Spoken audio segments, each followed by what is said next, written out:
Ketika perang terjadi di sebuah wilayah, ada yang menarik. Virus corona agaknya tidak beredar di sana. Apakah virus itu takut sama peluru tajam ya? Sebagian orang percaya bahwa pandemi virus Wuhan ini adalah natural disaster atau petaka alami, seperti halnya pada Spanish flu di awal abad 20 atau Black Death di abad pertengahan di Eropa. Sebagian percaya ini adalah pandemi yang diplan atau direncanakan. Karena direncanakan, ya ada target pencapaian, ada kebutuhan yang diciptakan atau create demand, dan ada solusi yang telah disiapkan.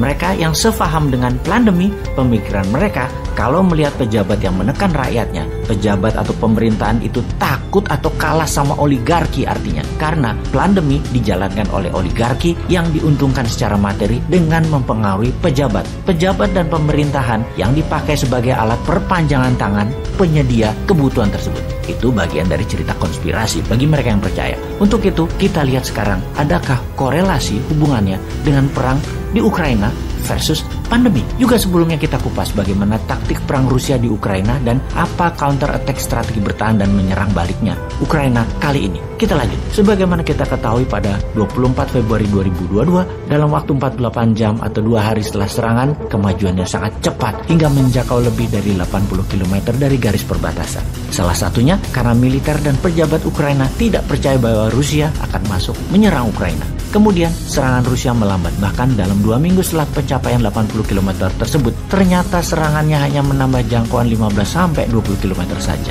Hingga saat ini, hanya kota pelabuhan Mariupol yang luluh lantang. Kota nomor 2 terbesar Ukraina, Kharkiv, masih belum bisa ditaklukkan walau jaraknya sangat dekat dengan perbatasan Rusia. Kota nomor 3 terbesar Ukraina, Odessa, bahkan belum tersentuh banyak. Dan Kiev, ibu kota negara, masih aman, belum bisa terjangkau pasukan Rusia. Masih 30 km jarak pasukan Rusia terdekat untuk mencapai Kiev, dan ini sudah minggu ke-6 setelah penyerangan. Perhitungan pencapaian serbuan Rusia baru hanya bisa menaklukkan 20% wilayah Ukraina dan tidak bergerak maju lagi. Kota-kota di dalam jangkauan 20% wilayah yang telah dicaplok pertempurannya masih sengit terjadi, seperti di Kharkiv misalnya. 20% wilayah yang dikontrol Rusia saat ini adalah sekitar 125.000 km persegi di luar Crimea yang sudah dianeksasi di tahun 2014. Yang jadi pertanyaan sekarang, apakah dengan telah mengendalikan 20% wilayah Ukraina, serangan Rusia dianggap sukses? Bagaimana kalau kita bandingkan dengan Operation Barbarossa di tahun 1941, serangan kilat Jerman ke wilayah Soviet yang merupakan serangan tiba-tiba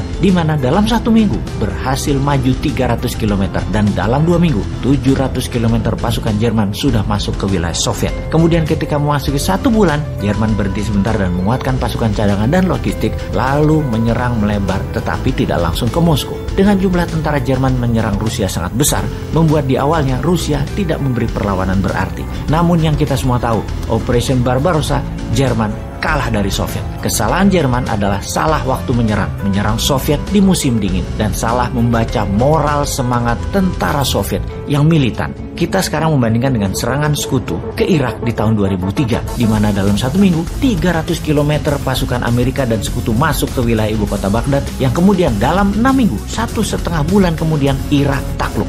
Takluk karena pasukan Irak tidak punya semangat juang dan tidak percaya pada pemimpinnya yang dari kalangan minoritas dan berlaku diktator, yaitu Saddam Hussein. Kembali ke serangan Rusia ke Ukraina. Serangan Rusia ke Ukraina dibandingkan dengan serangan Amerika sekutu ke Irak yang berjumlah 300.000 tentara, atau serangan Jerman ke Soviet dengan 1 juta tentara lebih. Serangan Rusia ke Ukraina dalam 1 minggu pertama hanya 60% dari 190.000 tentara di perbatasan yang menyerang masuk ke Ukraina. Sisanya menjaga dan melihat bagaimana reaksi Ukraina dan NATO. Diperkirakan oleh Kepala Intelijen Pertahanan Rusia waktu itu, moral dari tentara Ukraina dan penduduk Ukraina itu rendah, tidak akan membela pemimpin mereka yang pro-barat dan juga dari kaum minoritas, Volodymyr Zelensky. Ternyata semua perkiraan awal itu meleset. Ukraina sampai 6 minggu ini masih bertahan. Zelensky masih pegang kendali. Sekarang kita menganalisa apa yang akan terjadi. Melihat Rusia menggunakan strategi bumi hangus, melihat pengungsi keluar dari Ukraina sudah mencapai 4 juta warga, melihat lebih dari 10 juta warga Ukraina di wilayah pendudukan Rusia yang menguasai 20% wilayah sudah hampir kosong. Agaknya bagi Zelensky keputusan terbaik pertama adalah menyerah ikut maunya Rusia, menjadi negara netral, tidak ikut NATO, melepas Donbas, menerima lepasnya Crimea, atau terus bertahan, tidak menyerah namun terbuka untuk negosiasi, main panjang, selundupkan terus senjata dari perbatasan Polandia ke kota Lviv, tambah terus mercenaries dari pihak barat, geser penduduk ke sisi barat Ukraina, biarkan sisi timur kosongkan penduduknya bertahan sporadis pakai serangan insurgensi dengan perang kota di wilayah timur Ukraina. Lalu ada lagi analisa yang sangat penting untuk kita pertimbangkan. Kita semua tahu virus Delta adalah mutasi virus Alpha. Siapa yang terpapar Alpha tidak terpapar Delta.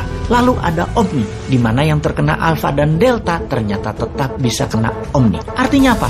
Ada dua artinya. Artinya, satu, vaksin tidak efektif karena sudah divaksin tetap kena, walau dengan perkataan yang penting tidak parah. Nomor dua, juga bisa berarti Omni bukan mutasi Delta, karena itu yang kena Alpha atau Delta tetap bisa kena. Maka, analisa gosip terbaru adalah kalau perang Ukraina cepat berlalu, kurang dari 3 bulan dari sekarang, maka tugas pandemi belum selesai. Ada Delta Cron, mutasi Omni akan dilanjutkan dan bersiap dunia melakukan lockdown lagi. Kalau perang Ukraina memanjang, maka stok pangan artificial food dimainkan. Pokoknya mereka-mereka juga yang untung. Paham?